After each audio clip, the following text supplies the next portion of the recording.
Nous voulons garder la flamme. Mais au-delà de la flamme et de l'information que nous donnons, comment entrevoyez-vous la stratégie réelle que les peuples africains doivent mettre en œuvre pour qu'un jour la nouvelle colonisation, si je peux l'appeler ainsi, prenne fin, comme l'apartheid a pris fin, comme la colonisation a pris fin et comme l'esclavage a été fait. Ainsi. Ok. Alors, je vais. Bon, la première chose qu'il faut savoir, c'est quoi? Comme je l'ai dit tout à l'heure, et je le pense réellement, pour ne pas comparer, les différentes formes de lutte, c'est vrai que le foyer de la résistance pour la libération de Gbagbo, on peut être d'accord, nous tous, c'est la France. D'abord, ils sont nombreux là-bas, et puis à un moment donné, ils ont fait beaucoup de manifestations de rue.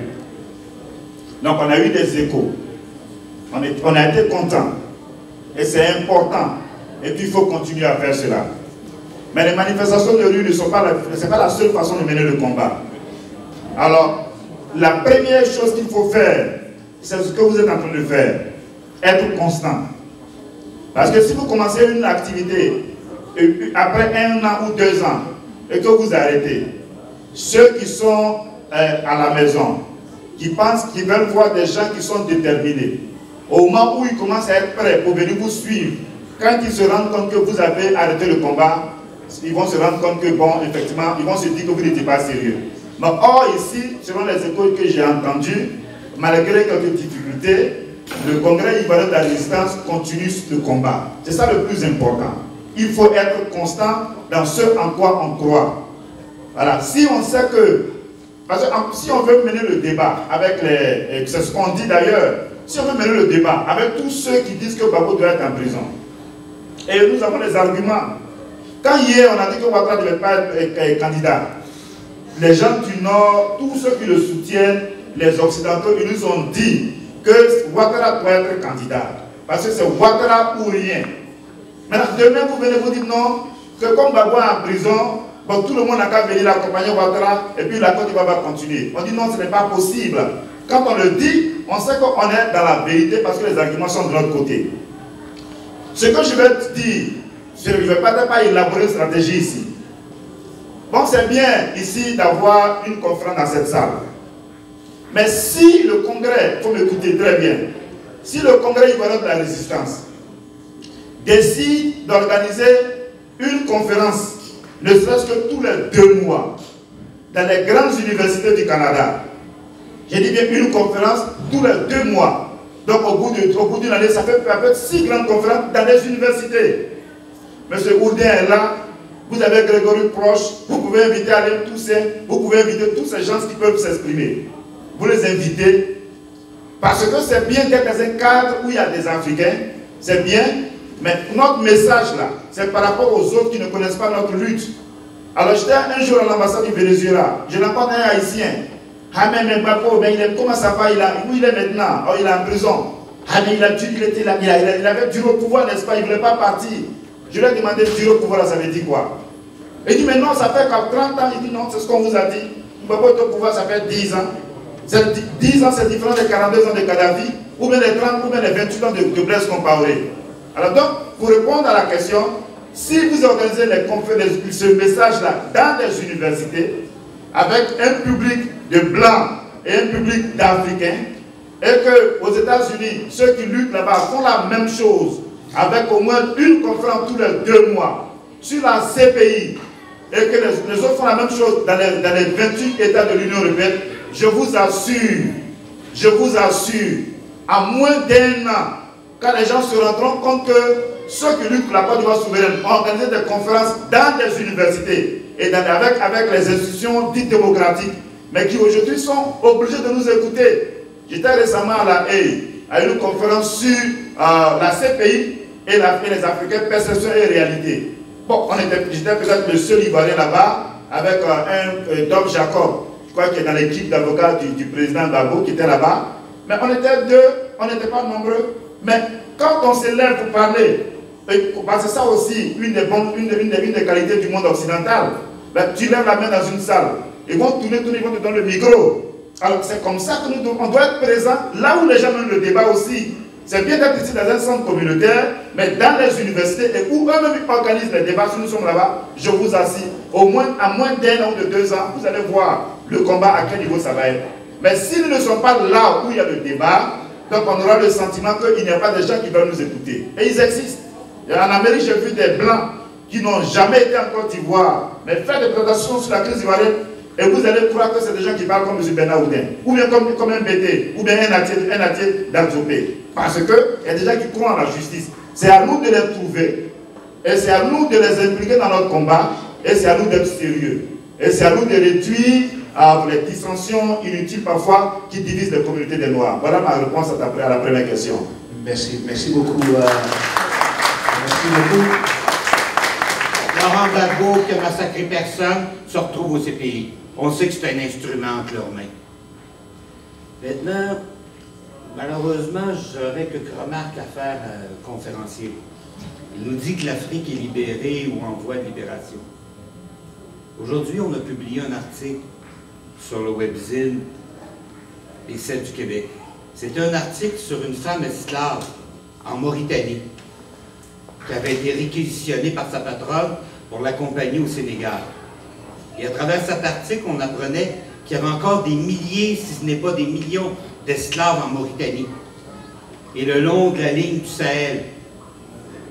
Fin de l'esclavage en Afrique? Pas d'après nos amis à Ratine.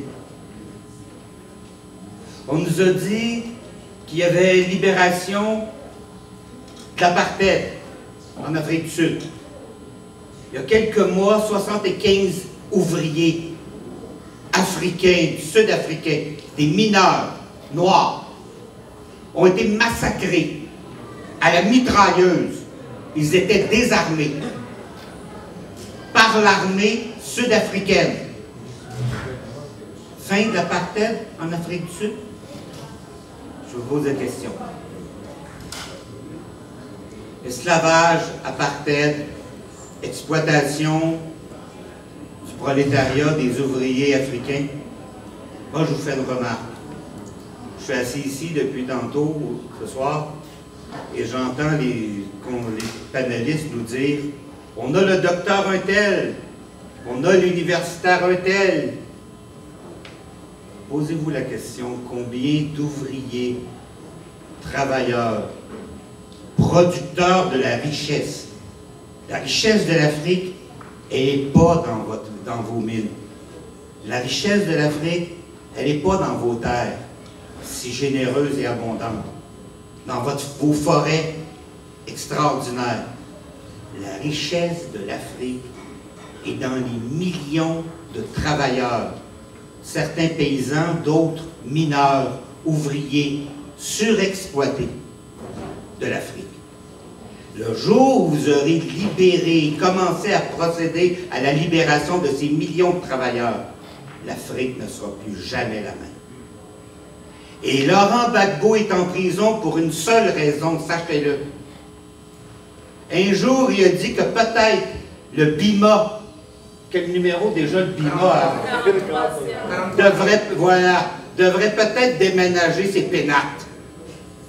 Et ça ne lui a jamais été pardonné par les Français. La mère colonie. C'est les BIMA que vous devez sortir d'Afrique et d'Afrique de Côte d'Ivoire. Bonjour, chers amis militants, résistants. Je suis Jean-Claude Naoum, membre du bureau du Congrès ivoirien au Canada. Je tenais à poser une question parce que je l'ai souvent posé avec les amis quand on a des réunions. Je dis, chaque fois que je vais croiser un homme public, quelqu'un qui est capable de parler là où moi je ne suis pas capable de parler, je lui poserai cette question.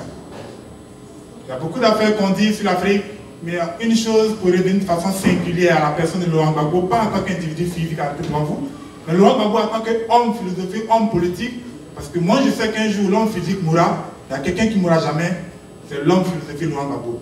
Et cette philosophie Laurent Gbagbo à laquelle moi je crois, comme à un saint, on m'a dit qu'il a perdu les élections. Et il veut s'accrocher au pouvoir. alors que son adversaire en face a gagné, et qui n'est pas démocratique. Eux, ils sont démocratiques. Ils se cachent des médias nationaux, aussi pauvres que ça peut paraître. Ils prennent des médias internationaux dans un hôtel et proclament les résultats des élections de mon pays.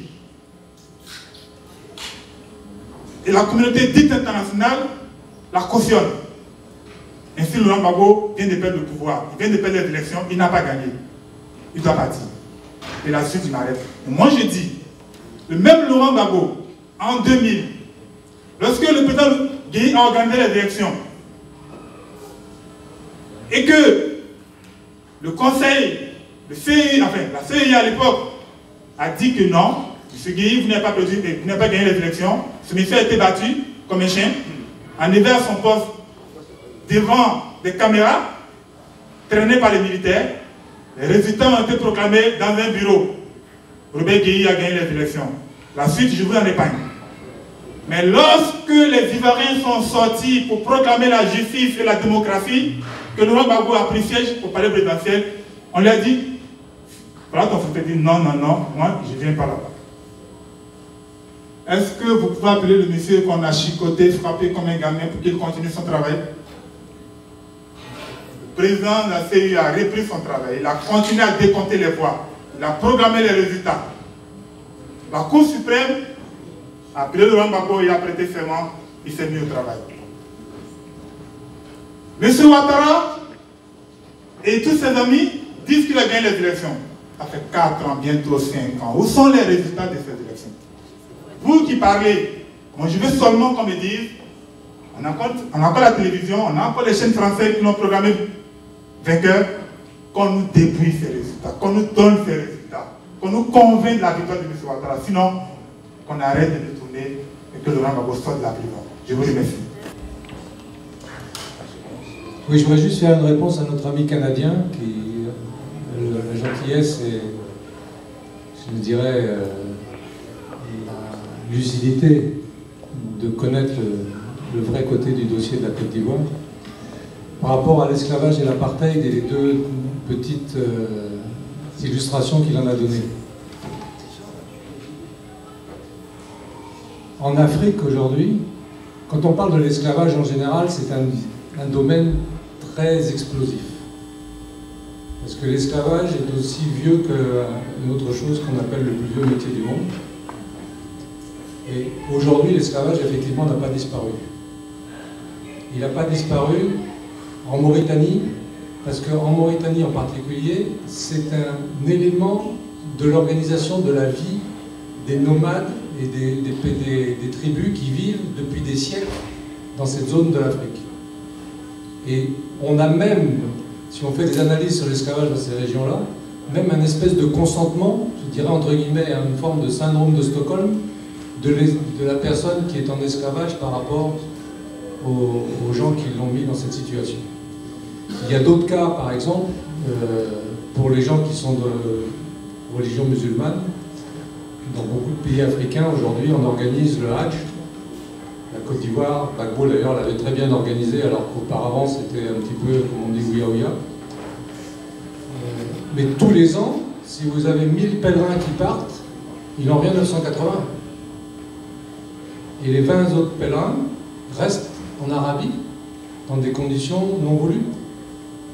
C'est un phénomène patent qui est connu de tous en Afrique et qui n'a jamais été levé.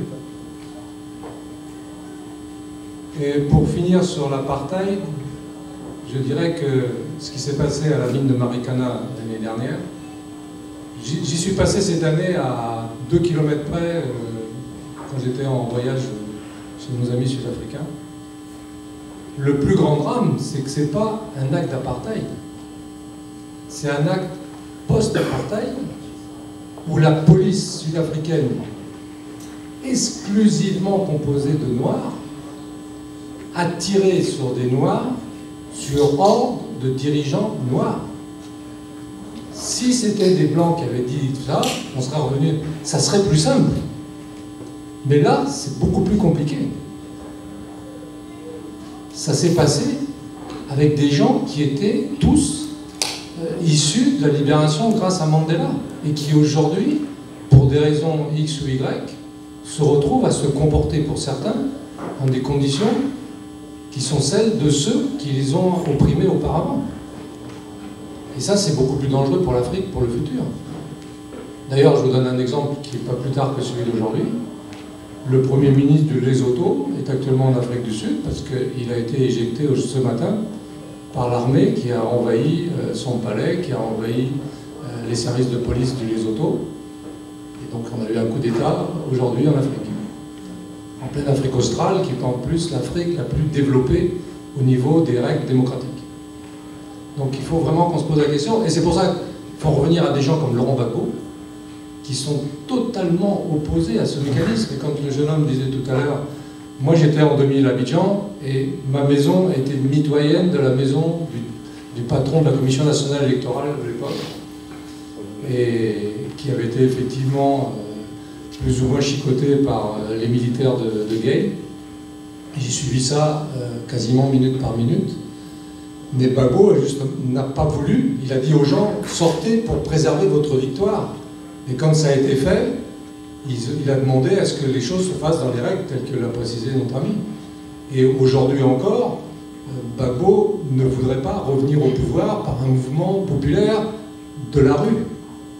Et c'est ce qu'on risque d'avoir en Côte d'Ivoire, malheureusement, si la situation dure trop longtemps, parce que la situation économique et sociale de la Côte d'Ivoire est arrivée à un point de rupture. Je ne sais pas, nombreux d'entre vous doivent avoir de la famille en Côte d'Ivoire. Moi, j'ai tous les jours des contacts avec des gens là-bas, des gens qui viennent à Paris, de tous bords, hein, parce que ce n'est pas un problème de nordistes contre sudistes, de chrétiens contre musulmans, c'est un problème d'Ivoiriens qui sont totalement fatigués de la situation et qui sont épuisés à tout point de vue. Et à partir de là, comme dit l'adage, qu'abri mort ne craint pas couteau, et il peut se passer n'importe quoi, à n'importe quel moment en Côte d'Ivoire, à partir de maintenant. Bon, je pense que M.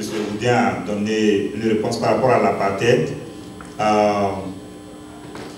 L'élément que je voudrais ajouter, c'est que l'élément central à l'esclavage ou la traite des Noirs, comme on appelait, et puis l'apartheid, c'est que ces deux systèmes étaient fondamentalement conçus sur l'idéologie du racisme, où les Occidentaux, à la recherche d'un désir de puissance, estimaient que l'Afrique n'avait peut-être pas de civilisation et qu'ils s'étaient lancés dans une mission civilisatrice au même moment où les gens prenaient avantage de leur supériorité par rapport à la technologie dans les armes pour pouvoir maintenir l'Afrique dans un système de dépendance et pour transformer les Africains comme des commodités, comme un bétail qu'ils ont transporté sur les cales des bateaux et dans les différentes parties du monde. Donc c'est d'abord ça. Et maintenant, pour ce qui se passe en Mauritanie, bon, je ne suis pas un expert de l'esclavage dans cette partie du monde, mais je sais qu'effectivement les Noirs vivent une situation similaire à celle que d'autres Noirs ont connue, ou encore d'autres personnes, d'autres peuples dans l'histoire de l'humanité. Comme M. Oden a dit, l'esclavage est une réalité qui fait partie de l'humanité. Mais quand je parle de l'esclavage, je parle du système qui a démarré et qui a existé pendant 300 ans. C'est-à-dire depuis le 16e siècle jusqu'au 19e siècle. C'est de ça que je parlais. Et quand je parlais de l'apartheid, je parle de ce système-là qui a été mis sur pied. C'est vrai qu'il y a eu les Occidentaux depuis le 17e siècle, mais vers le 19e siècle, il y a eu un système qui a été sur pied. On connaît l'apartheid en 1948, mais avant ça, il y avait la BASCA, qui était aussi basée sur la discrimination raciale en Afrique australe. C'est de ça que je parle et ça a pris fin avec la libération de Mandela et le démantèlement des lois sur l'apartheid. C'est de ça que je parlais. Merci. Ils mettaient en esclavage les Basques mettaient en esclavage. Et puis les Arabes mettaient en esclavage d'autres personnes. Dans tous les pays du monde, les gens mettent en esclavage. La denrée, entre guillemets, humaine, c'était un produit. Et ça ne s'arrête pas aux Africains. C'est universel. C'est justement pour ça qu'il faut que, universellement, les peuples, les gens, toutes races, toutes religions confondues, se lèvent pour... Et c'est que les systèmes de démocratie et qui sont liés... Et comme dit Gbagbo, la démocratie, c'est pas un mot, c'est d'abord le respect du droit. Vous ne pouvez pas faire de démocratie sans droit. Et comme disait pour la Côte d'Ivoire, tout à l'heure notre ami dit, mais en Côte d'Ivoire c'est la mosaïque de l'Afrique, ce qui est vrai, parce qu'il y a 72 tribus principales, la 73e d'après Oufouette c'était les Libanais, et moi je suis 74e. Donc il faut trouver un modus vivendi. Quand Gbagbo dit, mais quand on fait la démocratie en Côte d'Ivoire, il s'est battu pour le multipartisme, pour le respect du droit. Mais si vous prenez les Baoulés, vous avez le matriarcat. Vous prenez les Malinqués, ils ne s'occupent pas du matriarcat. Vous prenez les BD, je suis désolé de le dire, mais comme c'est pas moi qui le dis, c'est Gbagbo, c'est le dernier qui a parlé le plus fort qui a gagné. Il y en a qui sourient parce qu'ils ont compris. Donc si on prend ces gens-là et qui sont dans le même pays, comment on va choisir le chef? La meilleure façon, on prend une boîte, on met un nom dedans et puis on compte. C'est pour ça que la démocratie, le système et le respect du droit, ça dépasse les religions, ça dépasse les cultures, c'est une nécessité, parce que comme disait Churchill, c'est le plus mauvais des systèmes à l'exception de tous les autres. Ah, ok. Mais ce que je voulais dire par rapport à pourquoi, qu'est-ce qui fait courir l'Occident? Je pense que on le sait, mais M. Oudéa, tout ce qu'il a dit tout à l'heure, c'est tellement bien dit. Et je crois que j'aime vraiment cette expression. Quand on regarde l'histoire de l'humanité, la guerre, personne ne sait, mais c'est ainsi que les hommes sont faits. Il y a une loi universelle, ce qu'on dit, la loi du plus fort est toujours la meilleure. En anglais, on dirait the law of the most capable. C'est-à-dire, si tu es fort, tu as tendance à vouloir imposer ta loi aux autres. Donc c'est vrai, c'est passé dans tout le continent du monde. Et donc, la question pour nous les Africains, afin de réduire les influences et les désirs ou la volonté de puissance des autres pays sur nous, c'est comment est-ce que nous devons devenir forts pour pouvoir survivre dans ce monde-là où c'est le plus fort qui impose sa loi. La première des choses, et je citerai Martin Luther King, qui demandait qu'il y ait une révolution radicale de nos valeurs. Ça, c'est la première des choses. Je vais arriver tout à l'heure, ce qui fait courir les Occidentaux, parce que c'est ça qui est moins compliqué. C'est-à-dire, c'est un changement radical de nos valeurs. Et dans le changement radical de nos valeurs, qu'est-ce que ça veut dire? Si 2 Africains ou 3 Africains se mettent ensemble et qu'on connaît les qualités des uns et des autres, et qu'on sait que le plus important, ce n'est pas la satisfaction de nos intérêts égoïstes, individualistes et personnels, mais que c'est la satisfaction des intérêts de la communauté.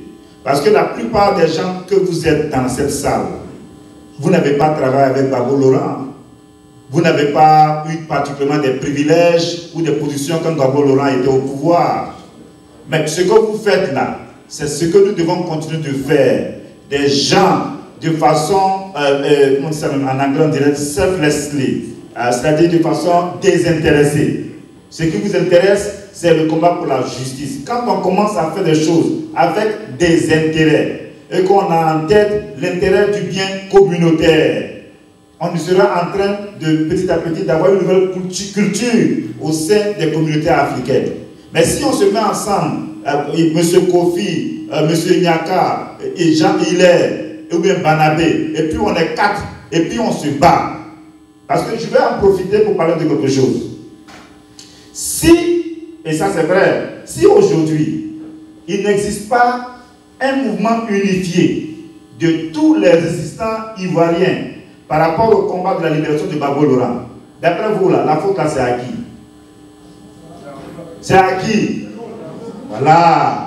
Et c'est ce que j'ai dit. Et ce n'est même pas parce que Oudéa est là, mais parce qu'il y a quelques blancs ici. Si on n'est pas fort, parce que moi, c'est vrai que les gens ont peur, mais quand je bouge pour parler là, en tout cas, les blancs peuvent me poser quelques questions bizarres dans les aéroports, mais je n'ai pas vu le FBI ou la CIA sur moi. Mais si on ne peut pas se mettre d'accord pour créer un front uni de tous les résistants, c'est parce que nous-mêmes là, nous avons des difficultés à travailler ensemble. Donc c'est ça que nous devons changer. Et donc je pense que ça c'est une des choses pour répondre à la question fondamentale qui avait été posée au début. Maintenant, ce qui fait courir les blancs, c'est quoi? C'est le gain. C'est le gain. Le gain. Je l'ai dit au 14e, au 15e siècle, c'était l'or. Et c'est ce qu'ils utilisaient pour faire les pièces d'argent en Europe. Quand ils ont découvert les épices à Ceuta, après la bataille en 1414, ils ont décidé d'aller jusqu'en Inde. Plus de 30 000 km. 30 000 km de route. Ils ont fait ça pour pouvoir aller conquérir et faire même passe sur les épices des Indes. Et quand ils ont découvert que les Indiens, 90% des Indiens étaient en train de mourir parce qu'ils n'avaient pas, ils n'étaient pas aussi solides que les Africains. Et qu'est-ce qu'ils ont trouvé? Mais qu'il fallait l'esclavage qui existait déjà dans les diverses parties du monde. Donc ils ont systématisé cela, ils en ont fait un système au point où les ports, parce que quand je vais à Amsterdam, que je vois les ports des Occidentaux, mais la première pensée qui me vient en tête, c'est l'esclavage. C'est là que les gens faisaient circuler les esclaves, les noirs qu'ils attrapaient. Donc, de l'or, les épices, le noir qui devient donc une commodité.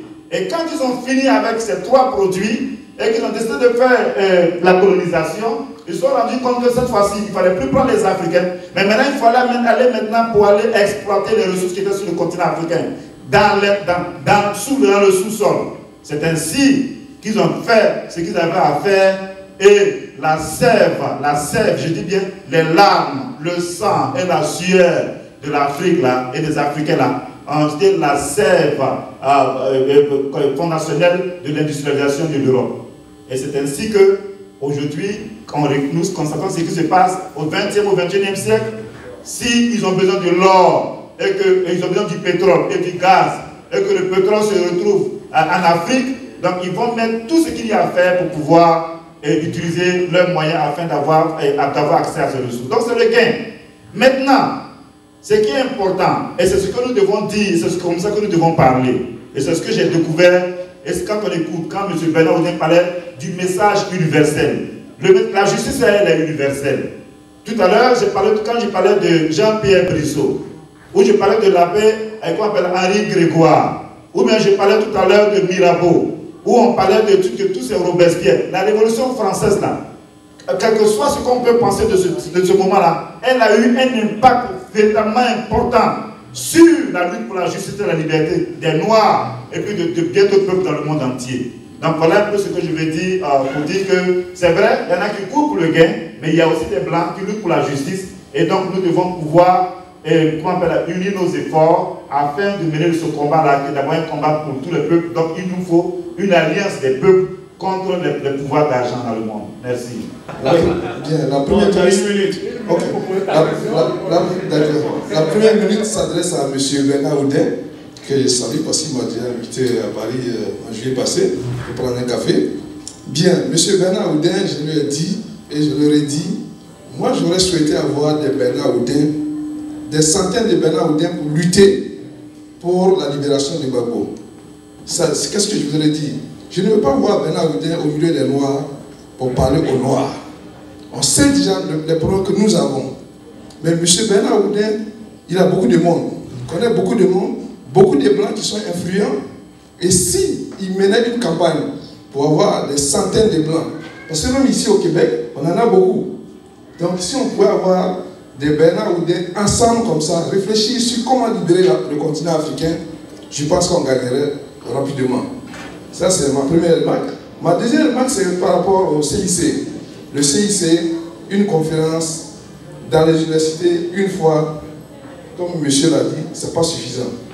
Il faut créer plutôt un journal des résistants. Il faut créer une radio des résistants. C'est possible. Donc, voici mes deux remarques. Monsieur Bernard Oudin, cherchez les Blancs. Ils sont nombreux ici à Montréal qui vont vous soutenir. Et je suis sûr que ce message sera plus attendu que le message de 200 Noirs au milieu d'un Blanc. Non, merci. Un blanc, non, ok, un Blanc au milieu de 200 Noirs. Ok, merci. J'ai deux questions pour Bernard Oudin. Ça fait 2 fois que je le vois à Montréal. Et puis, à chaque fois qu'il parle de Laurent Gbagbo, moi, personnellement, j'adore. Parce qu'il donne des détails que tout le monde ne connaît pas. Là, ça fait à peu près 3 ans que Laurent Gbagbo est en prison. Et à chaque fois, il me fait espérer qu'il va sortir. Mais quand est-ce qu'il va sortir?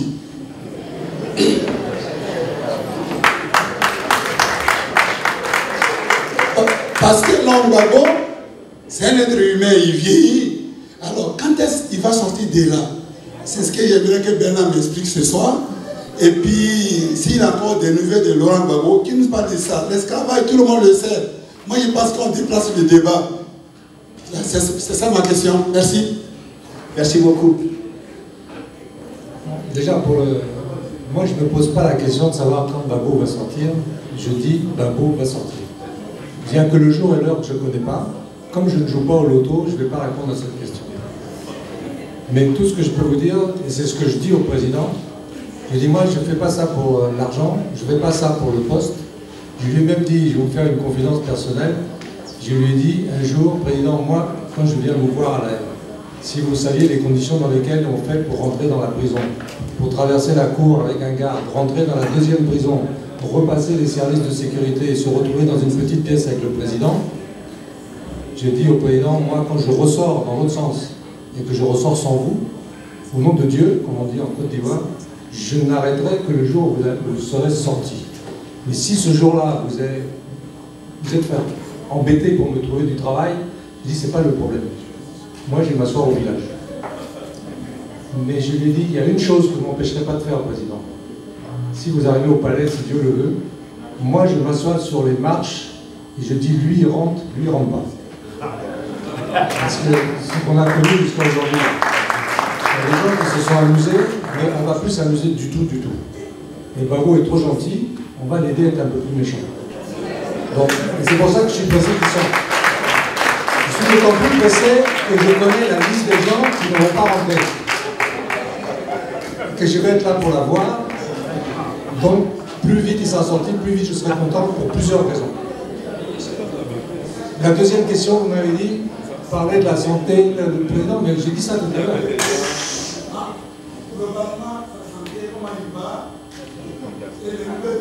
Moi, je vous donnerai une autre anecdote. Je dis, quand je vois Gbagbo, mardi, donc c'était il y a 4 jours.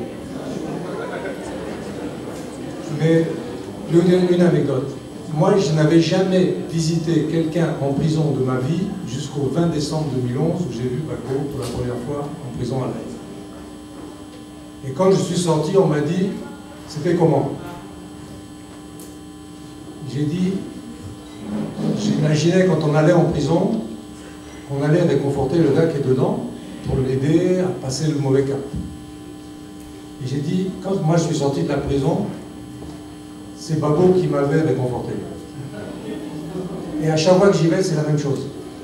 C'est-à-dire que si vous êtes un peu fatigué, vous allez vous asseoir en face de Gbagbo 2 heures, vous êtes regonflé pour 6 mois. Et comme j'y vais tous les mois, je prends la race. Mais c'est pas pour ça que j'ai envie qu'il reste là-bas pour me... Non. Mais je peux vous dire que sur le plan intellectuel, sur le plan moral, sur le plan de l'analyse et sur le plan de l'information, comme j'ai dit à un gars à Abidjan là, parce qu'il y a des gens au FPI qui peuvent s'amuser, on ne va pas rentrer dans les détails, je lui ai dit, le président là où il est là, les nageurs ils voient le dos. Merci. Ok, comment vous appelez? Mathias. Voilà, moi je ne suis pas, comme il a dit tout à l'heure, je n'ai pas le privilège que M. Oudin a eu quand Gbagbo était au pouvoir. D'abord, je n'étais pas associé à son administration. De deux, je suis allé à l'Aïe, je n'ai pas eu le privilège de le voir. Voilà. Mais je vais décider de prendre le micro pour rectifier. C'est vrai qu'il y a des gens qui parlent, qu'il y a des choses avec lesquelles on n'est pas d'accord. Mais je vais expliquer une chose. Le combat de la Côte d'Ivoire, de Gbagbo Laurent, et c'est ce que les gens doivent savoir. Si vous pensez que vous savez beaucoup de choses sur l'esclavage, là, vous vous trompez. Alors vous ne connaissez pas ce que c'est que l'esclavage. Voilà. C'est-à-dire, nous qui avons le privilège d'étudier ça, là, plus on lit, plus on se rend compte que ce qu'on connaît là, ce n'est même pas 1% de ce qu'on doit savoir. Donc ça, c'est la première chose que je voulais vous dire. Deuxième chose, si vous pensez que la Côte d'Ivoire est tellement importante que ce qui se passe en Côte d'Ivoire, ça constitue le centre de ce qui se passe dans le monde, là, vous vous trompez. Ce qui arrive à Gbagbo, là, c'est vrai que nous sommes au XXIe siècle, donc on parle de Thomas Sankara qu'on a vu. Mais si vous avez le temps de savoir comment Sankara est mort, si vous avez le temps de savoir comment Lumumba a été tué, vous allez savoir que quand on parle de l'esclavage, là, on doit parler de l'esclavage. Parce qu'effectivement, il y a des Occidentaux qui ne veulent même pas qu'on parle de l'esclavage. Parce qu'ils veulent nous faire croire que c'est un truc du passé. Et que dans le cas de Laurent Gbagbo, c'est quelqu'un qui a perdu les élections mais qui ne veut pas laisser le pouvoir. Or, le système, il est le même depuis le 15e siècle jusqu'à aujourd'hui. C'est pour ça que quand on parle du cas de la Côte d'Ivoire, il faut situer ça dans une perspective panafricaine pour que les gens puissent comprendre ce qui se passe. Il faut situer ça dans un contexte international où il y a eu des gens, qui soient blancs, noirs, asiatiques, ont lutté pour la justice et pour la liberté. Les pouvoirs d'argent là font toujours la même chose pour briser ceux qui se posent à leurs intérêts. Donc, il ne faut pas dire que quand on parle de l'esclavage là, que c'est parce que vous savez. Je ne suis pas d'accord avec vous. Merci.